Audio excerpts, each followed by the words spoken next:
Hi, welcome to our Halloween Clean Energy for All webinar. Of course, titled It's Scary Out Here, How Oil and Gas Waste Haunts Pennsylvania. Thanks for joining us tonight. As usual, we've got our Zoom set up.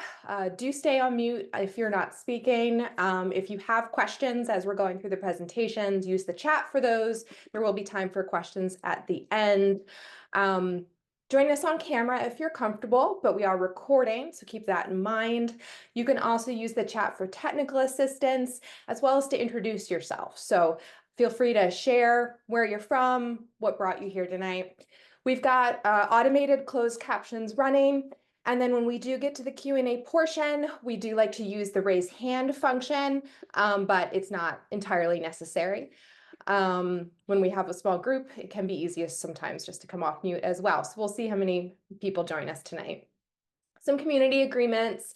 Do engage with kindness. All forms of discrimination will not be tolerated. Speak from your own experience. If you find yourself speaking a lot, make sure you leave space for others.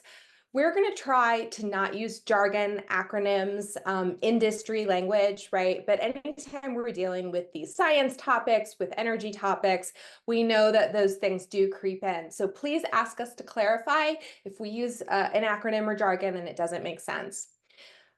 We are trying to stay focused on our program tonight, so we may ask you to continue a side conversation individually outside of the event if it's not about our topic. And then if we don't have all the answers to your questions tonight, we will certainly write them down and get those answers back to you later. As I said, this is part of our Clean Energy for All series. We hold these every other month. So our next one will be in December and will be our year-end energy wrap-up. So we will go through all of the highlights, good and bad, from 2024. We'll see how the next week makes us feel about this year, right? Nate is going to be putting into the chat the link for us to the past recordings of other CEFA webinars if you haven't caught them already. We're going to do a quick round robin of our speakers tonight so you can get to know us a little bit. My name is Melissa, she, her pronouns. I'm the Senior Distributed Organizer with Sierra Club Pennsylvania. I'm going to pass it over to Nate, our other facilitator for the evening, and then you're going to hear from our three speakers, Tom, Kelsey, and Kiam. So Nate, if you just want to introduce yourself real quick, that'd be great. Sure. Hi, thanks. I'm Nate Riegel. I'm the chapter's Clean Energy Program Advocate, and I'm based right outside the, we'll say, the greater Harrisburg area.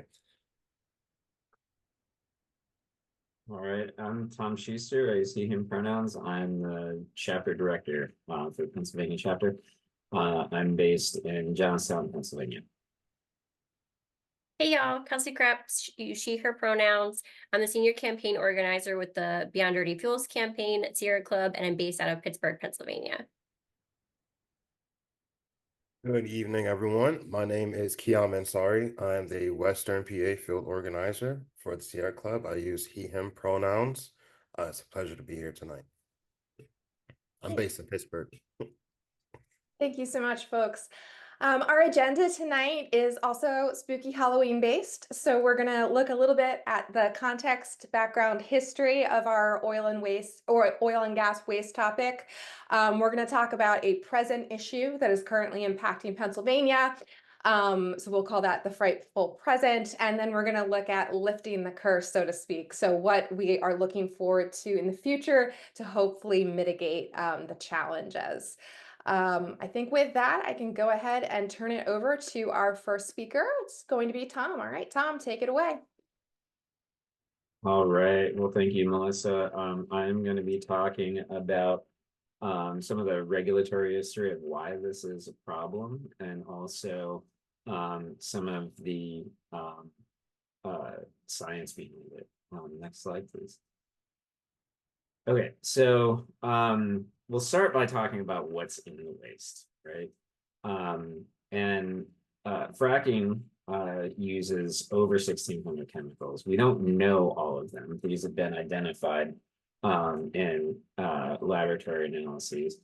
At least 200 at this point have been found that have been deemed to be carcinogenic or otherwise toxic. PFAS is one of those. PFAS also known as forever chemicals, is in this case used to reduce friction in the drilling process.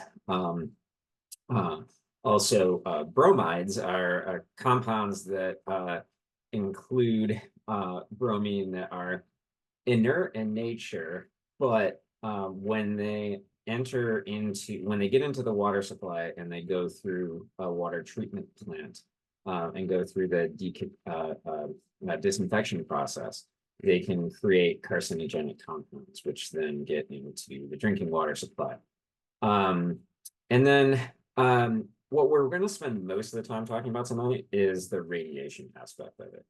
All oil and gas industry waste contains some level of radiation because it's associated with the rock formations that it's in, and it gets brought to the surface during the process. Next slide. So it's pretty well documented that there is a common geological association between uranium and black shales, which are the carbon-rich shales that have things like oil and gas in them. And in fact, there have been times when in the past when people are looking for oil and gas deposits, they have looked for radioactivity and vice versa, because it's so common that they're associated. Marcellus shale in particular, even among these black shales, has an extremely high concentration of naturally occurring radioactivity. And fracking fluid, when it goes down, is forced into this rock and you know, breaks up puts cracks into the rock and returns to the surface. It actually is particularly efficient at dissolving compounds that contain radium and bringing them back to the surface. We're going to talk mostly about radium, but it's also important to know that there are daughter elements that come from the process of radioactive decay. One of those is radon, which many people are familiar with as a common household problem in Pennsylvania, and the second leading cause of lung cancer in the US behind smoking. Next slide. So the question is, should we be worried about this radiation, right? There's a lot of misleading information out there, some of it intentional, some of it just uninformed. I think people have probably heard about stories of fracking waste trucks setting off radiation detectors at landfills at times. And one of the common retorts that you hear from industry apologists as well, you know, banana trucks set off radiation monitors at ports. And that's true. It's because bananas have a lot of potassium. There's a certain amount of radioactive isotope of potassium. And I have seen people say, like, that's, you know, a banana contains like 1% of your allowable dose of radiation for a day or something like that. That's pretty meaningless. And it's meaningless because radiation's impact on human health depends on a number of things, including what type of radiation it is, whether it's highly ionizing radiation like alpha particles, or whether it's gamma rays, which are not so damaging to human tissues but can penetrate pretty much anything except lead and concrete. There's an important question about how it interacts with the body. Some radiation is more harmful, more likely to cause chromosome disruption, genetic mutations. And some radiation is more likely, we're more likely to be exposed to certain types of radiation than others. And so for bananas, yes, you ingest some radioactive potassium, but you are clearing that out of your system on a daily basis. It does not stay in your body. Your body maintains an equilibrium of potassium. And so even if you ate 100 bananas, the radiation would be the least of your worries. So that's why you sometimes see people who are using, like, the photo in the middle is a number of workers who are working on decontaminating the Fukushima site after the accident there. And a lot of people see gear like this and they say, well, how's that thin suit going to protect them? What these folks are trying to do is prevent breathing in of particles. And alpha particles can be stopped by things like respirators and suits such as that, whereas gamma rays can't be. But those alpha particles are much more dangerous. Next slide. So why is radium in particular dangerous? Okay, so we get into the biological interactions here. If you look on the periodic table, radium is in the same column as calcium. That means that it has the same number of electrons in the outer shell. And that, if you remember back to high school chemistry, that is what determines how an element bonds with another element, right? What elements does it tend to be attracted to and form bonds with? And elements that are in the same column tend to form similar bonds. Bones form with bonds between calcium and other elements. Radium very easily substitutes for calcium in your bones. So it's called a bone seeker. Once it does that, it stays there. And as it goes through its decay process, it just constantly pings your body with an alpha particle. And those alpha particles are very ionizing, which means they're very biologically reactive. And then the first thing it's going to decay to once it emits that particle is radon. The picture that I have up here is rather disturbing. It is a picture of a bone cancer, a carcinoma, in one of the so-called radium girls. If you have not heard of this story, I highly recommend it. It is actually one of the primary reasons why we have occupational health and safety regulations today. These were women who were employed in a factory painting dials on watches and clocks with glow-in-the-dark paint, which contained radium back in the 19-teens or so. And it was such fine detail work that they would take the paintbrush, lick it to make a fine point, paint the dial, dip it in the paint, lick it again, paint the dial. All sorts of horrific health problems ensued. People's bones were literally disintegrating, their teeth were falling out. They sued. They were successful in their lawsuit. They won. Most of the people who suffered the worst impacts did not live to see any money or compensation out of this, but it did lead to the federal government establishing an agency that was responsible for promulgating regulations to prevent things like this from happening. Very fascinating book, decent movie. Book's always better than the movie, but I recommend you check it out. Next slide. So in this case, what are the exposure pathways? Well, we're not dipping the material intentionally in our mouths, just not aware that it's a problem. But there are lots of ways that we can be exposed to this. If it gets in the water, we can swim in the water, we can ingest the water. Workers are especially susceptible to this if they get material on them that has this radioactive dust or slime, basically. On the right-hand side is a worker who's just gotten out of a tank after cleaning it up. A lot of these workers are not told that they're working in radioactive material. If they find out and they raise issues with it, they're basically threatened with being fired. And if they continue to raise issues, they are fired. And sometimes they're told it's actually not a big deal because it's not any worse than eating a banana. So it is something that we can very definitely be exposed to. However, this is not the kind of radiation where if you pass by a fracking waste truck on the highway, you're not going to be at risk because of that.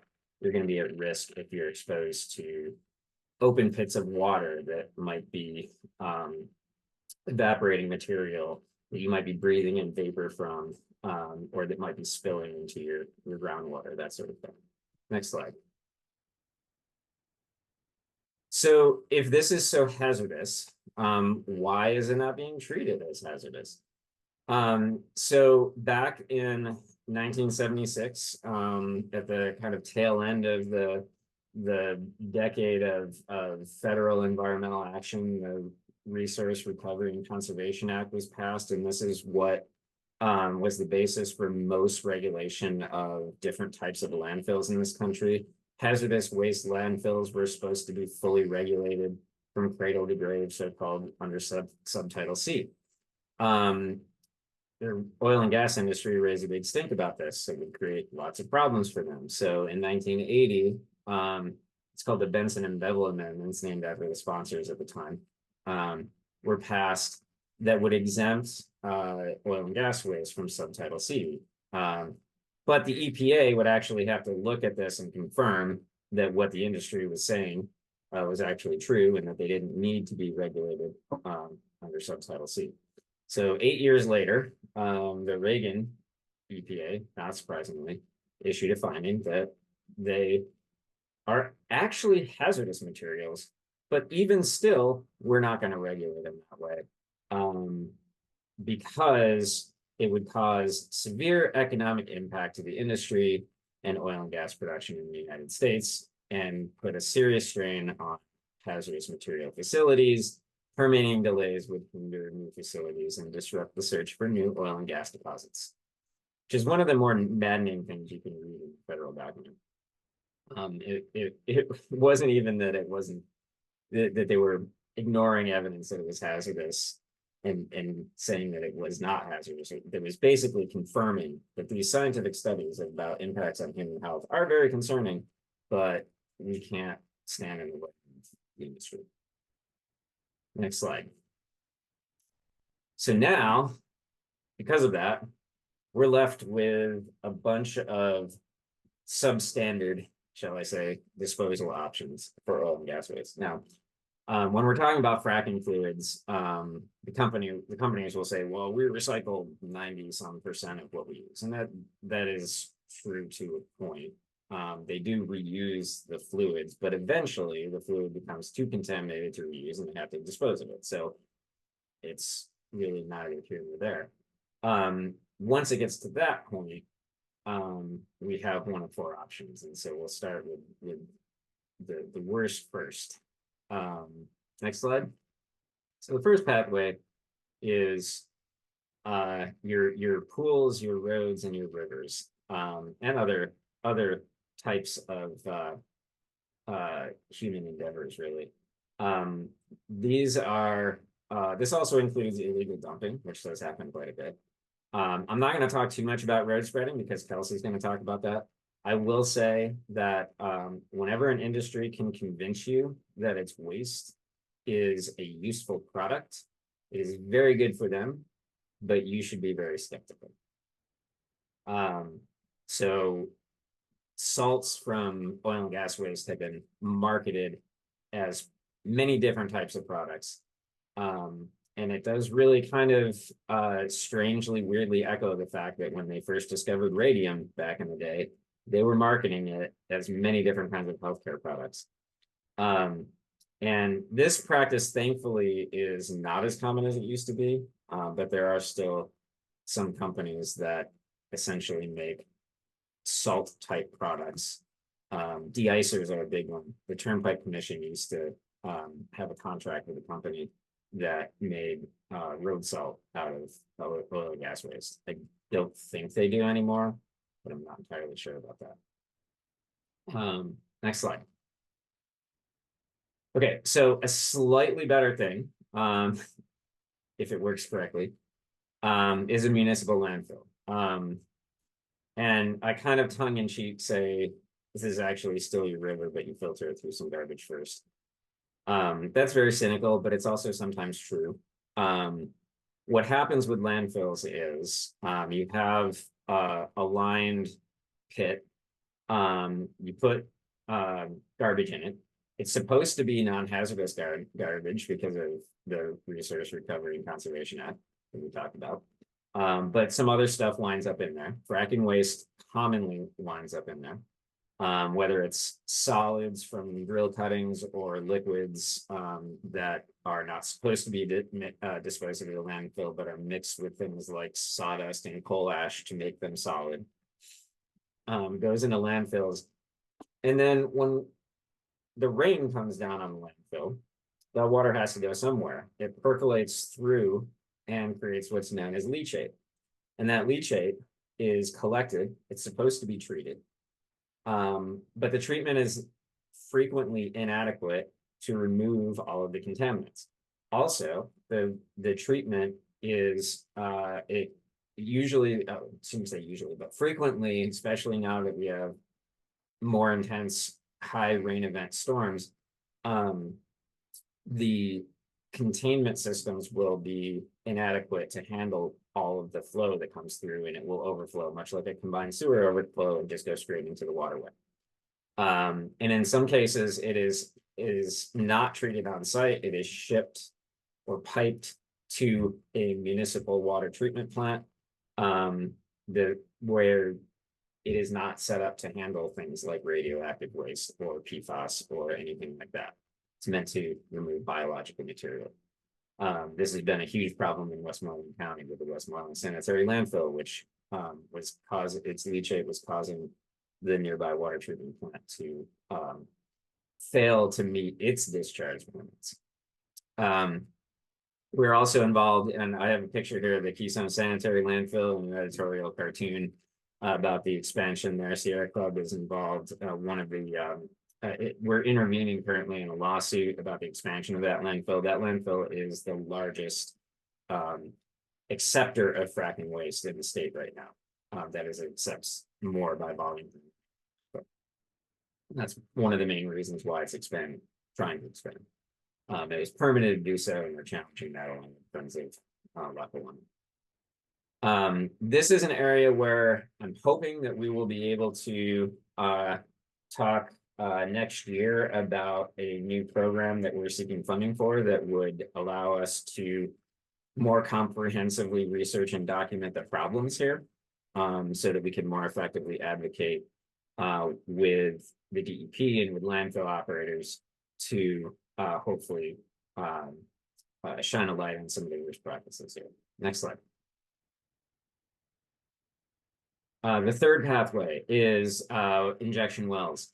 So this is somewhat better in that it is attempting to take the material out of the water table that we use. So it's injecting it below aquifers into deep rock where it will hopefully stay.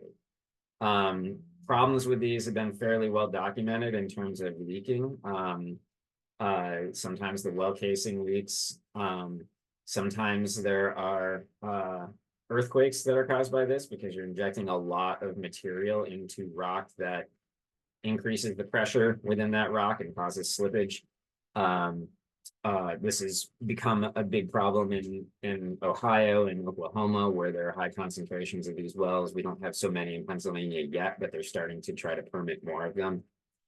And in Pennsylvania, we have a special problem where we have many abandoned wells that are not fully mapped out and effectively turn the rock into Swiss cheese. So if there is a leak, there are lots of pathways where wastewater could migrate through these old wells and into formations that do have water that we draw out. Next slide. And this is my last one. So the fourth pathway, and this is more of a theoretical pathway. But really more in the spirit of treating this waste as hazardous. And that is to actually effectively purify the water such that it is able to be returned to the water table, while then handling and disposing of the contaminant that is removed as hazardous waste. The law as of yet is not on our side, but we have a nice thing in Pennsylvania called the Environmental Rights Amendment.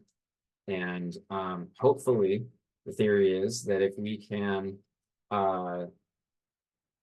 essentially highlight the abuses that are happening with these other three pathways, we can force more responsible handling of this. And the objective here is to make sure that operators do not have the cheap and easy way out of forcing the costs of their disposal onto us, that they actually have to pay to handle the pollution that they generate, treat it and dispose of it in a way that is not putting us in danger. So with that, I will hand it over to Kelsey, who's going to get into more detail on one of the worst disposal methods we have right now. Yeah. Hi, y'all. Kelsey Krebs again. And yeah, talking about the frightful present really involves talking about the fact that road spreading of the waste water that we're talking about is still happening on many of our gravel or dirt roads across the Commonwealth. We can go ahead to the next slide.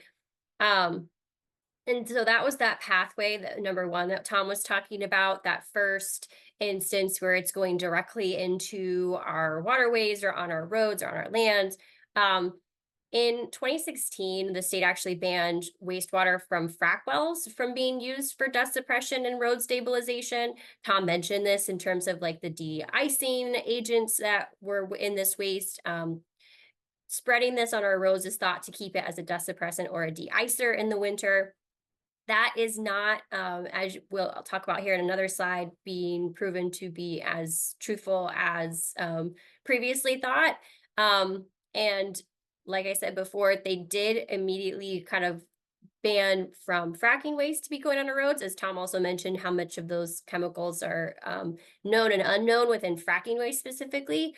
But the practice of conventional or shallow gas spreading their wastewater on our roads was still being utilized after that ban. And in May of 2018, Pennsylvania put a moratorium on the use of wastewater from those wells as well. However, there is a loophole called a co-product determination. And this is, so I made the joke of it's not leviosa, it's leviosa, because it's basically saying like, oh, we're not putting it directly on here as just these things. It's a co-product, it's a benefit. This is a policy that we have under our state's waste regulations that allows for companies to replace a commercially available product with industrial waste as long as using that waste does not present a greater threat or harm to human health and the environment than the product that it's replacing.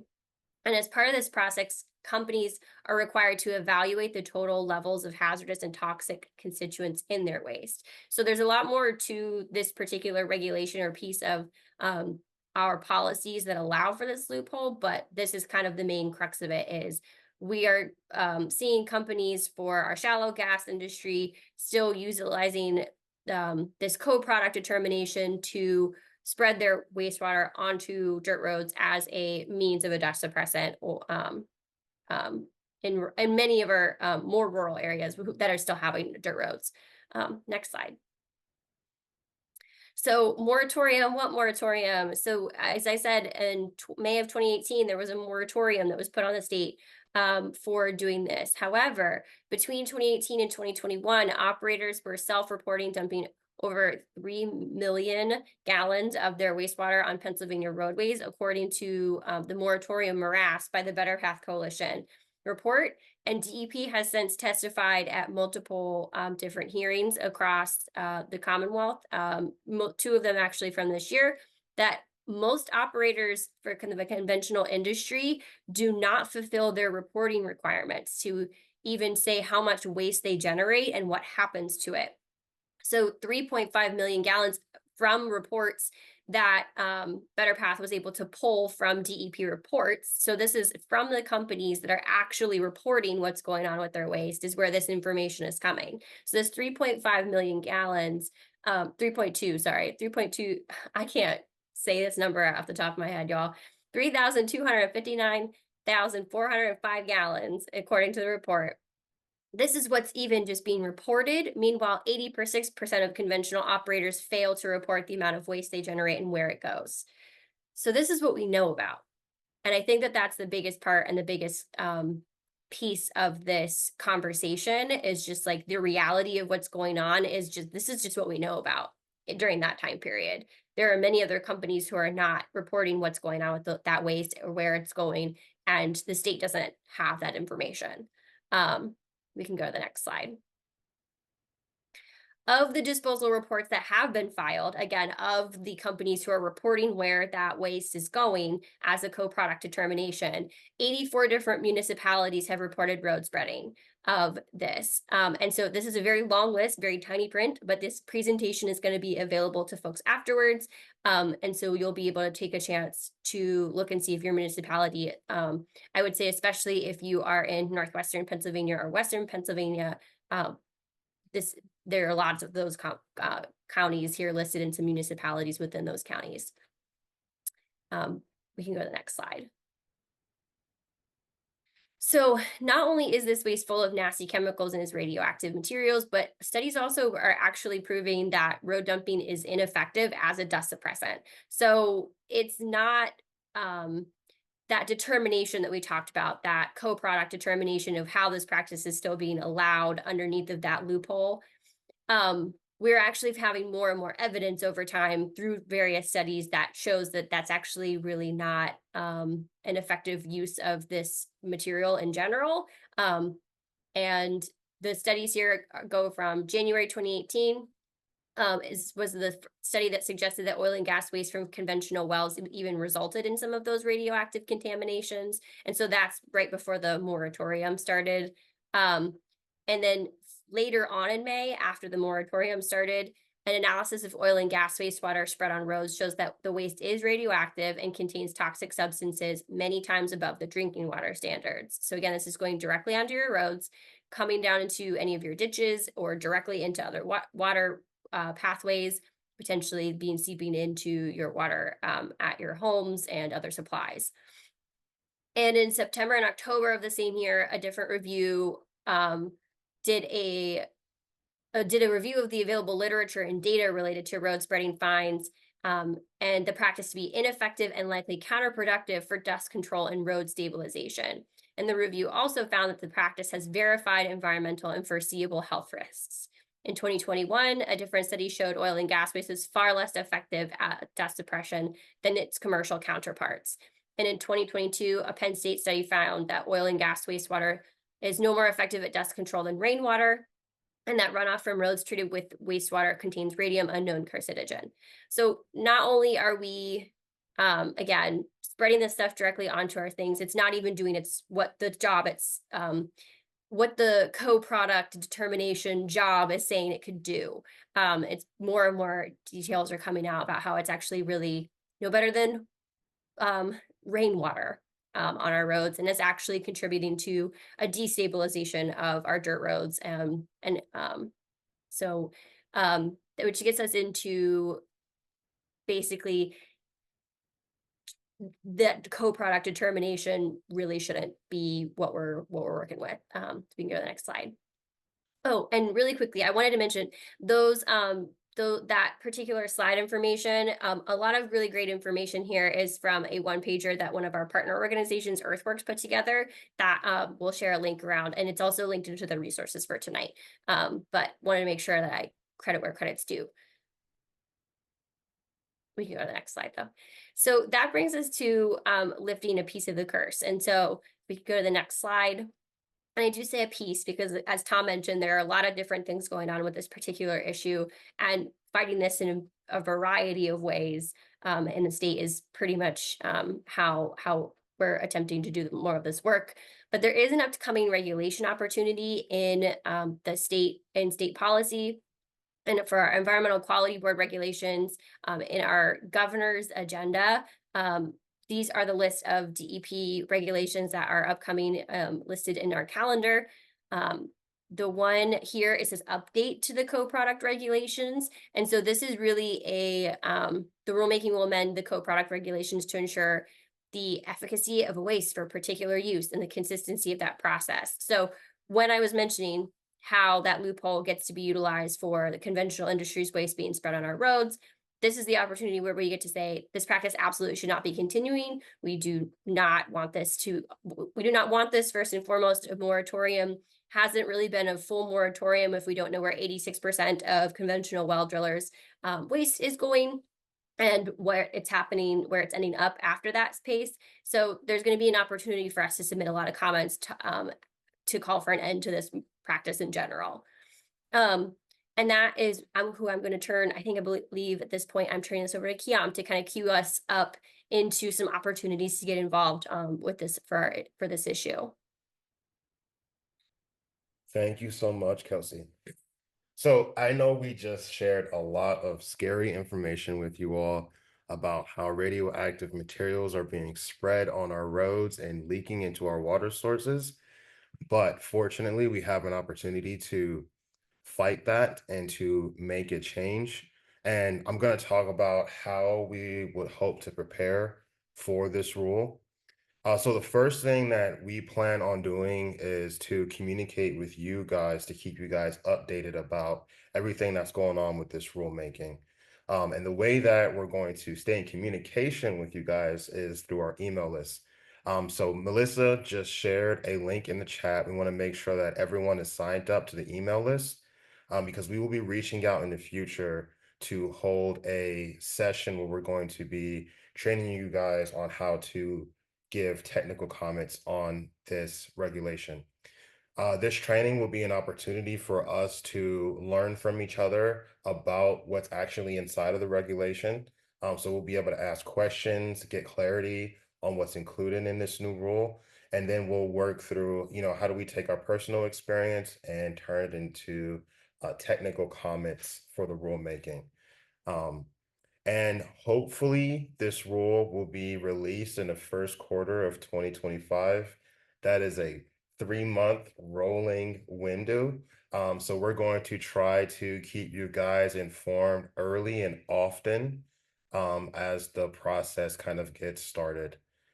And hopefully, coming out of this training, we'll all be prepared to get involved and make sure that we can close this loophole for good. And with that, I want to go on to the next slide.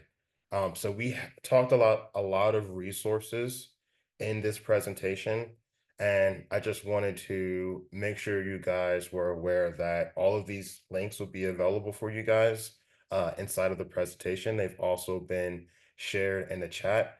But these are great resources for you guys to learn more about this issue for this road spreading rule, and to learn about some of the policy work that's taken place to get us to where we're at, and also learn from some of our partners that have been involved in this work to learn what they've done to make a change. And I would like to open it up for any questions. If we didn't scare you guys to death, feel free to raise your hand or pop your questions into the chat and we'll be sure to answer them.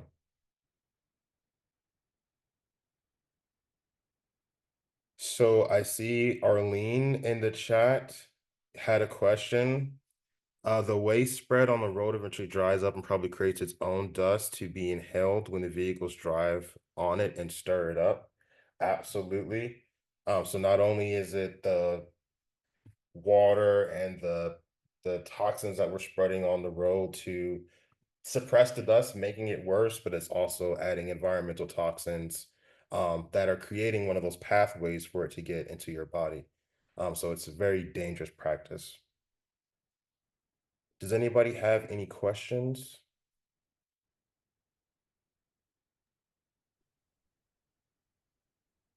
There's a hand. Go ahead, Howard.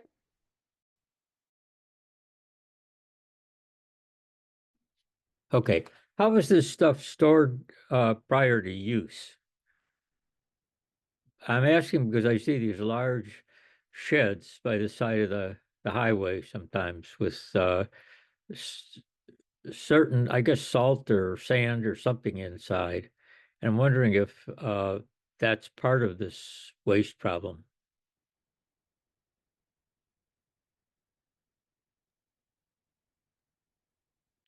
You want to take that, Chris? Well, Tom, actually, if you have a response, that would be great. But I'm like, it would just depend on what is in there. And so that's where I don't have a specific example here of figuring out which storage thing is for which anything when it comes to our roads. So I would be curious if you have a different response there, Tom. Yeah, I mean, there's a lot of different types of waste that we're talking about here. So, where it starts with essentially rock and mud that is the cuttings from the drilling process, right? So that's before they even start fracking or removing oil and gas. You get you bring rock back up that has, and once you get to the bottom of the well, a lot of that rock contains those higher concentrations of those radioactive elements. And that is generally used as fill somewhere. Often it's disposed of in a landfill because it's contaminated by not only the radiation but also the lubricants that are used in the drilling process to keep the drill from burning up. Then you've got if you're fracking, you've got water that is left over from that the fracturing process. And not only do you have the water, but you also have a bunch of solid materials, things like filter socks and like bales of hay and things like that that are often used to like stop runoff if leaks occur. There's all manner of different types of materials that can get contaminated with that water. And then I don't know if this is the kind of shed stuff that you're talking about, but they have these metal boxes that have like two wheels on one end that are kind of containment units for holding and transporting sludge that ultimately have to get cleaned out. Those are the kinds of equipment that picture I showed with the worker who was covered in black gunk have been cleaning out. And so I don't know if that quite answers your question, but there's lots of different parts of this process that generate waste, and pretty much anything that comes up from these wells has a high probability of being contaminated with either the fluids that are used in the process or the radioactivity. I have a related question. The streets in my suburban community, all around Philadelphia and suburban communities and in the city, they periodically scrape the asphalt out and repave the street. And sometimes they spray to suppress the dust before the street is repaved. And I'm wondering if this wastewater is used for that process, or if they just use water from a local hydrant. Is it possible that the wastewater we're discussing is used for dust suppression in that particular process?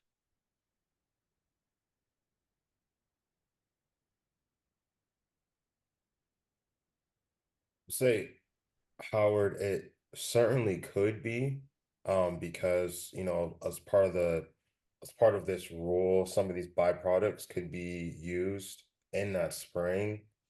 The only way to know for sure would be to find the name of the company that's actually doing the work to see if we could find out who supplied them that water, whether it came from the borough or it's some specialty solution that they purchased from a supplier that's known for using some of these byproducts in their materials. So we'd have to do a little bit of digging to know for sure. And in one of the resources that we shared, you will actually see a breakdown of all the companies that are a part of producing these byproducts, and it shows uh, an outline of like where those products were sold to. So you could, I would say, like that's a great starting place. So number one, check that resource to see whether or not your county is on there, and then number two, it might take a little bit of investigating to find out, who is the supplier and what materials they're using. And I'd be happy to help you do some of that investigation if you're interested. Thank you. Jim? Yeah, just first on Howard's topic, I wouldn't think they'd go through the trouble and expense of transporting these, tankers of liquids across the state. Wouldn't they use them in the areas where the fracking's taking place? So I wouldn't think you'd find them in Delaware County and suburban Philadelphia, or am I wrong? Well, I would say it's definitely a good thought process, but I will say one of the scary things about the fracking industry that we've seen is most places where they drill, so let's say Pennsylvania, for instance, uh, they will send that waste to other places. So like Ohio and West Virginia, they get a ton of our waste products. So it doesn't really get spread um, throughout the state. There are other ways that it can't be spread, like this rule, so they can use some of the byproducts to put in other uh, materials, whether it be salt, whether it be this dust suppressant, and they could resell it. So it may, show up in your communities that way. It could show up in a landfill. But they are certainly not shy about spreading it all over the place. I would just put it out that way. So it wouldn't surprise me, and I wouldn't assume that they wouldn't do it in a populated area. I think that's why it's important to make sure that this loophole gets fixed, because the longer it stays open, the more creative they can get with figuring out how they can use these materials to, you know, make it a part of other processes that could affect us. So that's what I would say.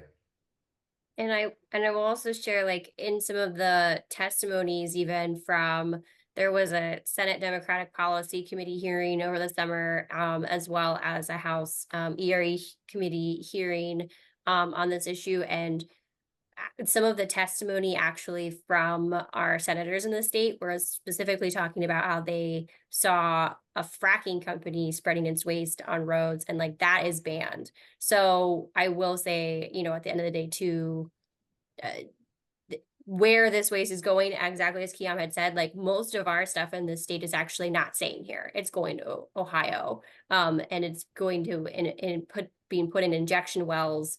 And a lot of this stuff is like the pathways of just where this ends up, again, is also based off of some of those reports. And so if 86% of the conventional industry isn't reporting where their waste is going and what happens to it after it's leaving their sites, like we just don't know the full extent of like where any of this is going. We have hunches, we have, firsthand reports. Those firsthand reports from some folks too is also honestly gets overlooked a lot of the times unless you catch the actual truck doing the spreading immediately right then and there and have to put a report in. And so like even if you've seen stuff on your roads, didn't catch the truck on the photographs and stuff like that, like it's a hard thing to be to prove at times, and it's another thing to be penalized for it. So yeah, as much as I want to be like, they wouldn't, but at the end of the day, like a lot of this stuff is kind of in the unknowns. And they're gonna be looking for like the cheapest pathway that they can get away with, right?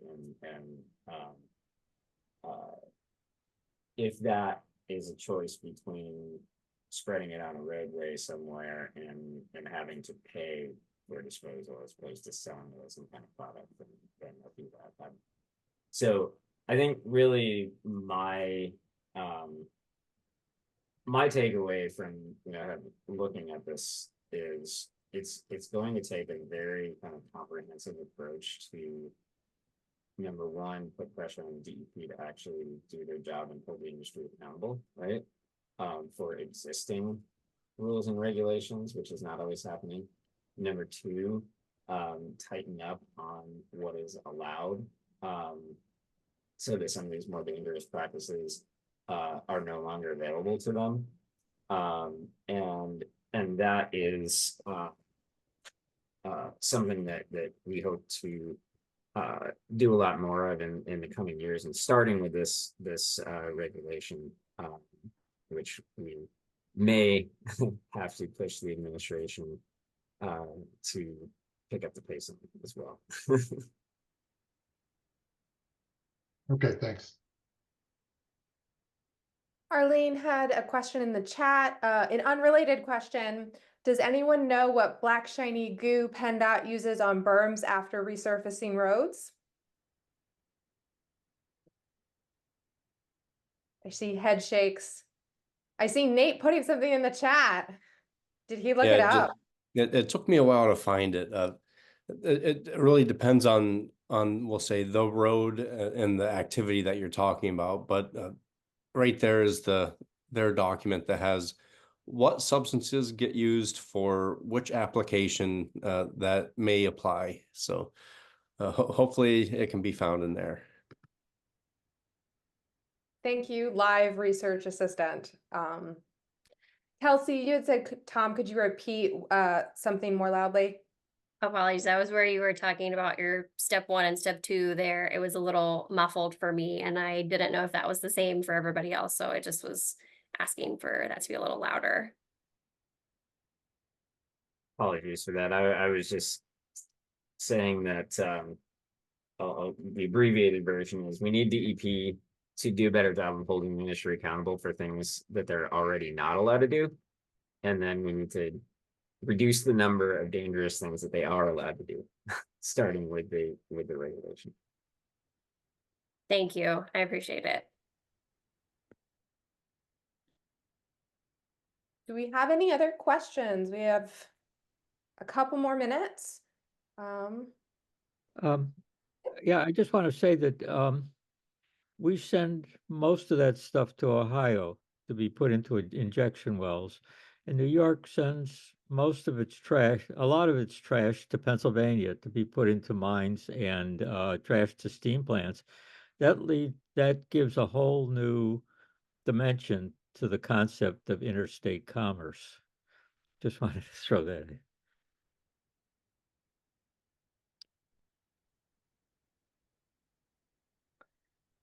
All right. On that wise note, should we wrap?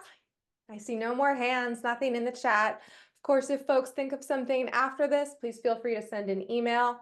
The recording and slide deck will be sent out. It will probably not be before the weekend, but I'm shooting for Monday or Tuesday, not Tuesday, that's election day. I'm shooting for Monday, so just sit tight until then.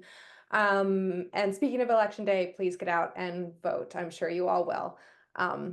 Thank you very much. It's been very educational. I appreciate it. Thanks, Chris.